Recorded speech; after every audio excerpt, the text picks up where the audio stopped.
Bicycle, bicycle, bicycle. I want to ride my bicycle, bicycle, bicycle. I want to ride my bicycle. I want to ride my bike. Salut, c'est le Relais Jeunes. Vous savez, les jeunes qui partent chaque année sur les routes de France pour parler des questions sociales, écologiques et démocratiques en allant à la rencontre des citoyens et de personnes engagées sur un thème précis. Et cet été, on a parcouru 1500 km à vélo de Montpellier à Brest pour parler de notre agriculture et de notre alimentation en prônant un projet fort, la sécurité sociale de l'alimentation. Sur 2 mois, on a rencontré pas moins de 40 agriculteurs et agricultrices et 30 associations, mais aussi des chercheurs, des élus locaux, des collectivités, des syndicats, toutes et tous engagés pour une agriculture et une alimentation durable. Évidemment, ça a été une aventure de ouf, et ça c'est aussi grâce aux 140 relayeurs et relayeuses qui nous ont rejoints sur la route et ont pédalé 3 jours, 1 semaine, même jusqu'à 1 mois avec nous. Bon, allez, assez parlé. Ça te dirait un petit récap de notre agricultour ? Et le départ se fait de Montpellier, la capitale du soleil. Ah non, de l'agroécologie, oui. Car pour le début, on a voulu un peu de théorie sur nos systèmes alimentaires et cette idée de sécurité sociale de l'alimentation dont Montpellier accueille la première expérimentation locale. En gros, c'est bientôt 600 citoyens qui bénéficieront de 100 € par mois pour acheter des produits sains et durables qu'ils auront choisis collectivement. Alors on part sur les routes, on longe la mer et on traverse les vignobles. On parle recherche agronomique, on passe sur la Passe à Païs dans la Montagne Noire et on rencontre notamment JP de l'Atelier Paysan, une coopérative qui a écrit ce livre. Elle accompagne les agriculteurs à reprendre en main les savoirs et savoir-faire paysans face au modèle agro-industriel. Vaste programme, hein ? Et ces questions de système alimentaire, de recherche et d'agroécologie, ça nous mène à Toulouse. Après avoir traversé les collines du Lauragais sous 35 degrés, ça fait du bien de trouver l'ombre et le plat sur le canal du Midi.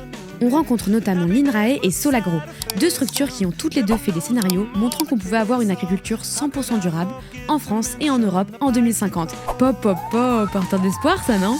Mais pour une transition agroécologique, il faut des agriculteurs, beaucoup d'ailleurs.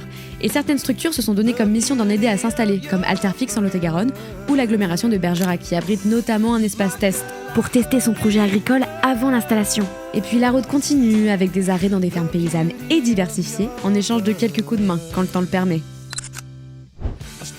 Attends, mais revenons un peu aux essentiels. L'agriculture, c'est d'abord des graines. Pourtant, les semences sont aujourd'hui principalement sélectionnées par l'agro-industrie. On est donc allé voir le Conservatoire du végétal et l'Agrobio Périgord qui travaillent sur la conservation et le développement de semences paysannes. Et comme tout ça nécessite de l'eau pour pousser, on a parlé du partage de l'eau en agriculture, dans les Deux-Sèvres avec la ville de Melle et le collectif Bassine Non Merci. Tout ça en traversant des grands champs de blé, de maïs et de tournesol qui dominent aujourd'hui l'agriculture de la région.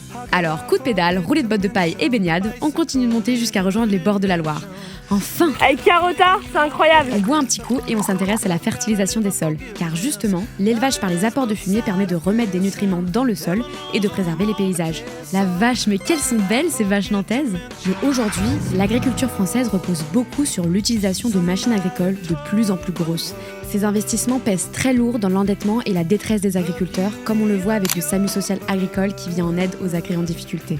Notre arrivée en Bretagne nous donne l'occasion de voir d'autres manières de faire et de partager les investissements, comme les CUMA dont nous parle la chercheuse Véronique Lecas.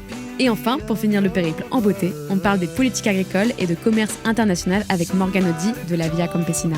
Mais aussi des algues vertes sur la baie de Douarnenez ou d'en finir avec la précarité alimentaire grâce à une sécurité sociale de l'alimentation pour un système alimentaire durable et solidaire.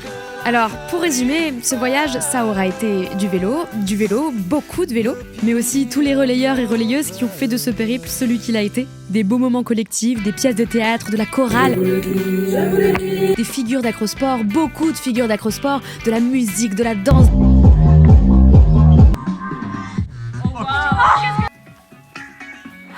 Des repas délicieux avec des produits au top. Et puis des baignades, des karaokés. Celle-là, vous la connaissez bien aussi. Quand je parle de ma vie, comme un coup d'éclat chez les jeunes de l'an 2000. J'ai quitté l'école. J'ai quitté l'école. Des rangements de camions qui n'en finissent plus. De la fatigue et des siestes, pas mal de siestes. Et puis évidemment des rencontres, de personnes géniales, engagées, passionnées qui avaient plaisir à partager tout ce qu'elles savaient. C'était aussi des mobilisations, car l'agriculture, c'est des terres à préserver, c'est un modèle paysan à défendre, et c'est aussi un moyen de s'autonomiser, faire durer les luttes, recréer du lien social, et au final reprendre le pouvoir sur notre alimentation.